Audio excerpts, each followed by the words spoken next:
1er Corinthiens chapitre 15, verset 45.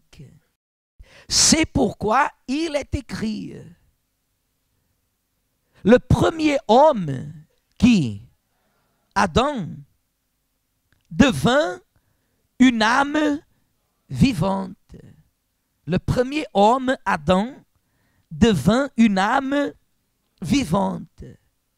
Le dernier Adam est devenu un esprit vivifiant. Verset 46. Mais ce qui est spirituel n'est pas le premier. Ce qui est animal, ce qui est spirituel vient ensuite. Verset 47.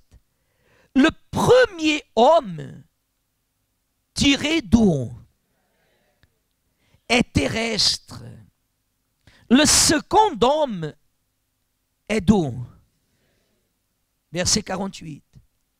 Tel est le terrestre, virgule, tels sont aussi les terrestres. Et tel est le céleste, tels sont aussi les célestes. Il dit d'une façon claire, d'abord est venu le terrestre, et après est venu le céleste. D'abord est venu le charnel, après est venu le spirituel.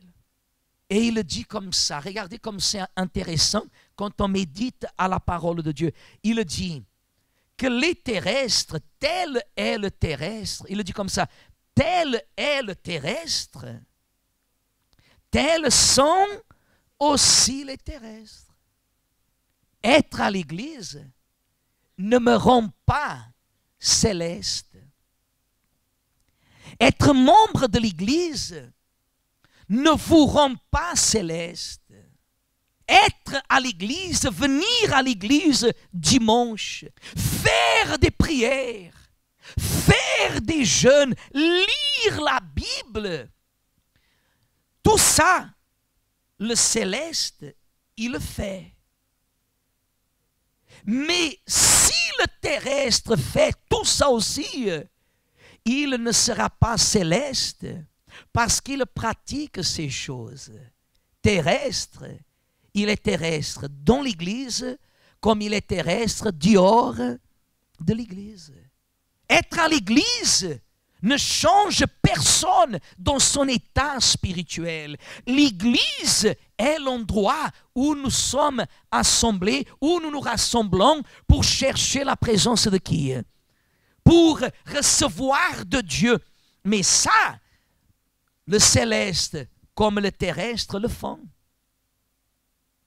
Judas, il était terrestre ou il était céleste? Et Pierre?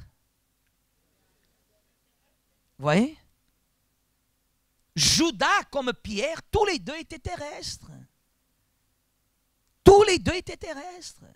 Judas, il a vendu Jésus. Pierre, il a nié Jésus. La personne, elle est à l'église et elle continue, elle maintient les mêmes habitudes. Vous pouvez voir, il y a des personnes dans ce monde qui parlent des gros mots. Il y a d'autres qui ne parlent pas des gros mots, mais il semble que des fois, celle qui parle des gros mots, elle est plus accueillante que celle qui ne parle pas des gros mots. Est-ce que c'est par hasard que des fois vous avez déjà entendu dire comme ça, mais qu'est-ce que je vais faire à l'église? À l'église, il y a des personnes, mon Dieu, elles ont un caractère pire que les incrédules. C'est vrai ou c'est pas vrai? C'est vrai. Sauf que la majorité des cas, des personnes qui disent ça sont des terrestres. Pourquoi? Parce qu'ils viennent à l'église pour analyser la vie des uns et des autres. La personne qui n'est pas engagée dans ses responsabilités, elle est terrestre. Celui qui est terrestre, il demeurera toujours terrestre. Parce que c'est un choix libre que Dieu vous donne. C'est vous qui décidez, mon Dieu, je ne veux plus être terrestre, je veux être céleste.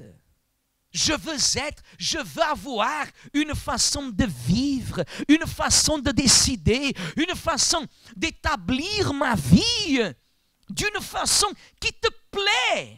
Ça veut dire que ceux et celles qui vous regardent, qu'est-ce qu'ils doivent voir? Hein? Le changement. Si je suis arrivé à l'église en vivant dans la fornication, qu'est-ce que je dois faire? Abandonner. Si je suis arrivé à l'église vivant dans la prostitution, qu'est-ce que je dois faire? Je dois abandonner. Mais parce que je suis une prostituée, Dieu m'empêche de venir à l'église? Non. Parce que je suis un magouilleur, Dieu m'empêche de venir à l'église? Non, parce que Dieu nous aime. Quand la personne elle est céleste, elle appartient au royaume de qui? Des cieux. Et vous voulez appartenir au royaume des cieux ou au royaume de la terre?